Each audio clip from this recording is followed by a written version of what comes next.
So the Kuzuko spekboom project started in approximately 2010, 12 years ago. The Kuzuko reserve is an enormous piece of land in the Eastern Cape, approximately 15,000 hectares, full of the big five. Unfortunately, about 5,000 hectares of this reserve has been highly degraded by goats in the past. They're no longer goats on the land, it's a nature reserve with just wildlife. But before it became a wildlife reserve, many of the properties were goat farms, and the goats had overbrowsed the vegetation and turned what was a dense forested landscape into a dry, stony desert. Its name is Portulacaria afra, known locally as spekboom, and it's a succulent tree, shrub. It can grow up to 4 or 5 meters high, so it's sometimes in a tree form, and has succulent stems and leaves and is highly adapted to the dry conditions of that area. One can take cuttings of the plant from the remaining patches of intact thicket forest and plant them into the degraded area, and the plants root, and over a period of 5 to 10 years the plants mature. The other species, indigenous plants, come back into the system through bird dispersed and wind dispersed seeds.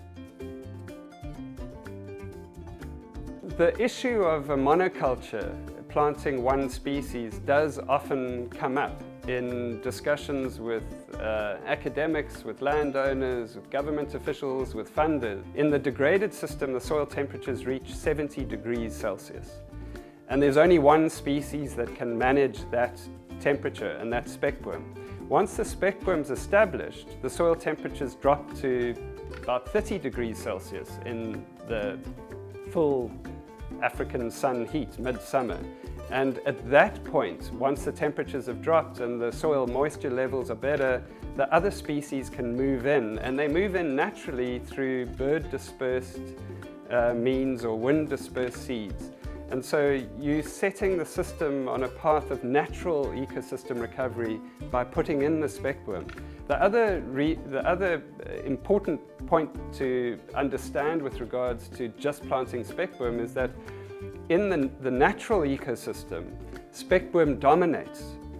It covers 80% of the land area in many of the thickets. It's spekboom thicket. It's the main plant. So all you're doing is putting the main plant back into the system, and then the other species come in.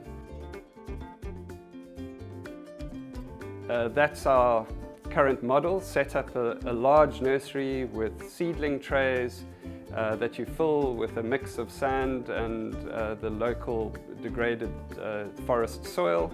Put your cuttings into those seedling trays, wait a couple of months, and then put them dig them into the field. And that ensures that virtually all of them survive and are growing vigorously within a month of being planted in the field.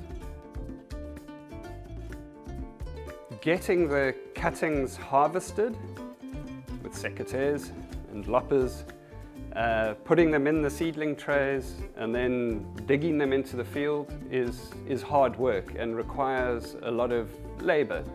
And the laborers that we employ come from the local towns in the area where there is a huge amount of unemployment. 50% of working adults are unemployed across this region. So there's a desperate need for jobs, and fortunately our project is able to provide hundreds of jobs when we're restoring thousands of hectares.